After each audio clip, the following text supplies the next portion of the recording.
The Jalisco New Generation Cartel, often known as CJNG, is one of the most powerful and feared criminal organizations in modern Mexico. News reports describe violent confrontations with the military, drug routes stretching across continents, and leaders whose names appear on international most wanted lists. But, like every powerful organization, this empire is built on structure. No one begins at the top. Every commander, strategist, and boss once started at the lowest position, proving loyalty step by step in a system where mistakes can cost everything. This is what it might feel like to climb through every level of that world. Level 1. The Watcher, eyes on the street. At the lowest level, you are barely considered part of the organization. You are simply useful. They hand you a cheap phone and point to a street corner. Your job is to watch. You are 14. School slowly disappeared from your life a few months ago. Nobody officially told you to quit. But when someone offers you 200 pesos a day just to stand on a corner and make phone calls, the choice starts making itself. The instructions are simple. If police pass by, you call. If military vehicles appear, you call. If strangers park nearby, you call. If someone circles the block twice, you call. You memorize license plates, uniforms, and patterns of movement. 12 hours pass slowly when your only task is observation. The sun moves across the sky. Cars come and go. Your feet ache from standing. 3 houses down from your corner is a small building with blacked out windows. You've never been inside, but the smell drifting from the back door tells you enough sweet, chemical, heavy in the air. The older men come and go without looking at you. To them, you are furniture. One afternoon, a pickup truck circles the block twice. Same truck, different driver the second time. Your thumb is already dialing before your brain finishes processing. 30 seconds later, the house empties. Doors slam. Cars vanish through back alleys. The truck stops and 2 men step out with clipboards. Utility inspectors. But you did your job. Your little brother asked you to help with homework yesterday. You couldn't. You forgot half of what school used to teach you. But the fridge is full now. Your brother got the shoes he wanted. So, you tell yourself the trade is worth it. Level 2. The transporter, carrying the weight. If you prove reliable, your role changes. No ceremony, no promotion speech, just a new instruction. Now you drive. You are 17 the first time they trust you with a shipment. 15 kilos of crystal meth hidden inside the frame of a pickup truck. Wrapped in carbon paper. Sealed in PVC tubes welded deep into the metal. The first drive across a military checkpoint makes you feel sick. Your hands shake on the steering wheel. Your heart pounds loud enough that you're convinced soldiers can hear it through the glass. The checkpoint at kilometer 97 is the real test. They stop every 5th vehicle. You learn to count. 1 car passes, 2, 3, 4. You approach slowly. You are car number 6. They wave you through.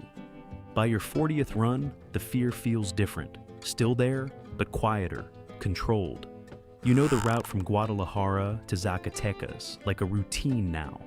The destination is always the same, a transmission repair shop run by a mechanic missing 3 fingers. He never gives his name. He drives the truck into the garage. 20 minutes later, he hands you an envelope.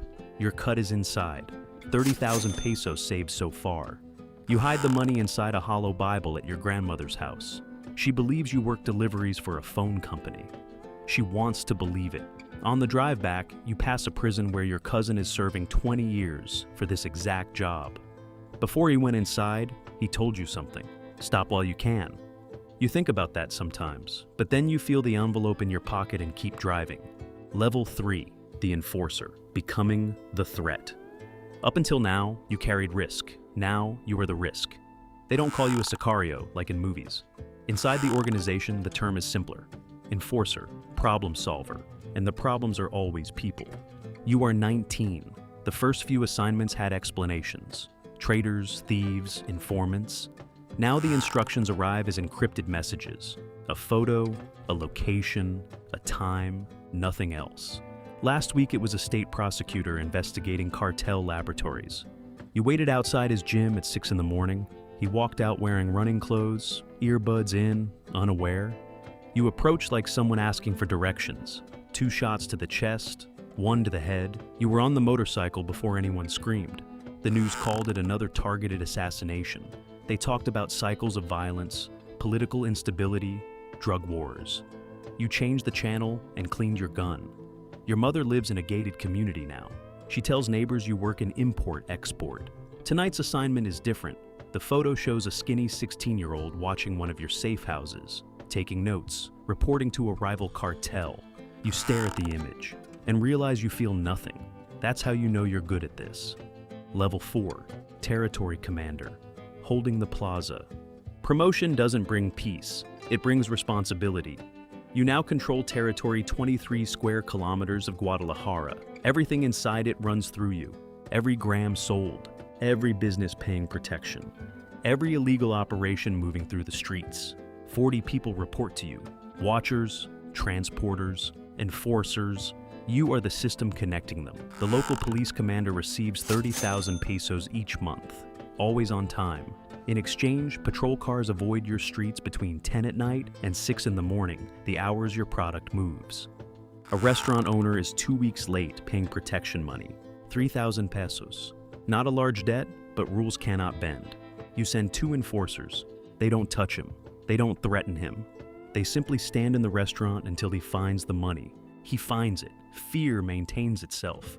When the military announces an operation in your zone, your contact gives you 3 days warning. Your network activates immediately. Watchers track convoys. Weapons disappear into dozens of houses. Labs shut down and scatter equipment. By the time soldiers arrive, there is nothing to find. They search for 6 hours. No arrests. You watch the entire operation from a coffee shop 3 blocks away. This is CJNG territory, and you intend to keep it that way. Level 5, the financial controller, cleaning the money. At this level, you stop touching the streets. Your world becomes numbers. Spreadsheets replace weapons. You turn 15 million pesos of drug revenue into legitimate wealth.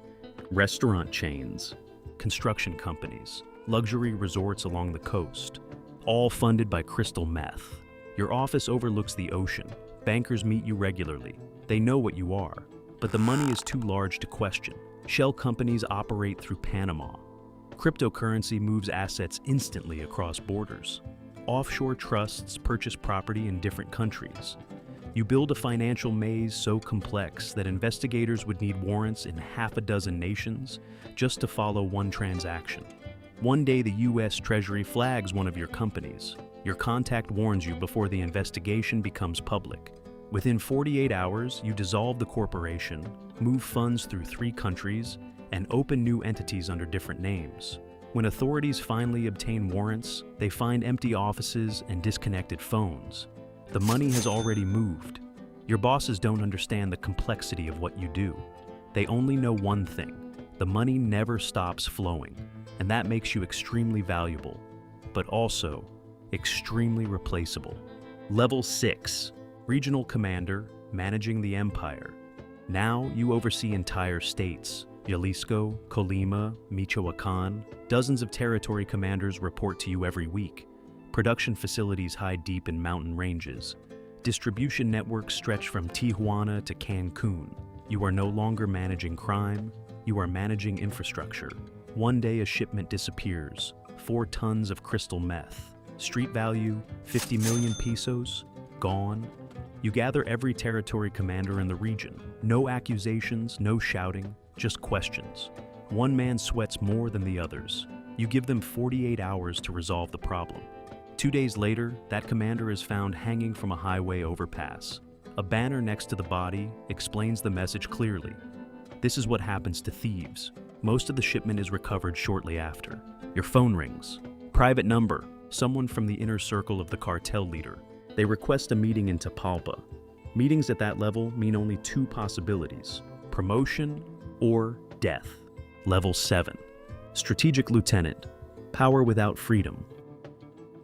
You no longer manage territory, you manage strategy. Inside guarded compounds, you sit with the cartel's highest leadership. Maps cover entire walls. Red zones mark CJNG territory.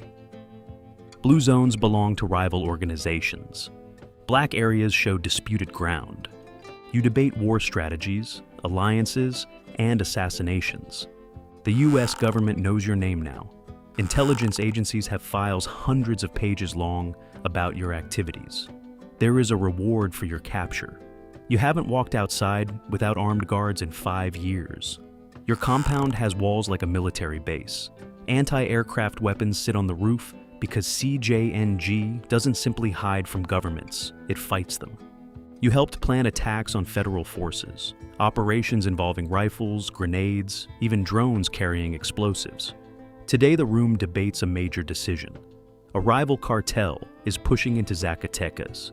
One lieutenant demands war across 5 states. Another suggests negotiation. The room falls silent. The cartel leader turns his eyes toward you. Your recommendation. 30 seconds to answer. 30 seconds that could decide the fate of thousands. Level 8. The boss, the empire at the top. At the top of the pyramid stands the man who built it. You started life in poverty, growing up in rural Mexico where opportunity barely existed. As a teenager, you crossed into California, became involved in drug trafficking, and eventually faced arrest and deportation. When you returned to Mexico, you even joined the police for a time, studying how power worked from the inside. But the badge never offered the control you wanted. When a major cartel leader died in 2010, you saw opportunity. You formed a new organization, the Jalisco New Generation Cartel. By 2026, it had grown into one of the most powerful criminal networks in the world. Methamphetamine and fentanyl operations spread across continents. Revenue rivaled the economies of small countries. Governments declared war on your organization. The United States placed a massive bounty on your capture. Security forces hunted you for years. Your empire became legendary, but even empires have limits.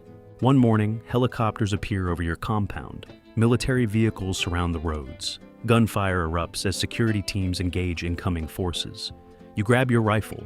For a moment, you remember something distant, standing on a street corner as a young boy with a phone in your hand, watching cars pass by. Back then, you were nobody.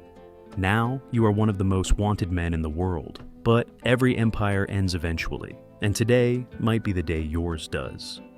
Climbing through the ranks of a cartel like CJNG may appear powerful from the outside. Money grows, authority expands, fear creates influence. But every step upward takes something away. At the bottom, you lose innocence. In the middle, you lose empathy. At the top, you lose freedom. And eventually the system continues with or without you. Power in this world is never permanent. Only the consequences are. If you enjoy deep cinematic storytelling about the hidden psychology behind power structures like this, do us a favor, subscribe, like, and share the video. Your support helps us create more stories like this.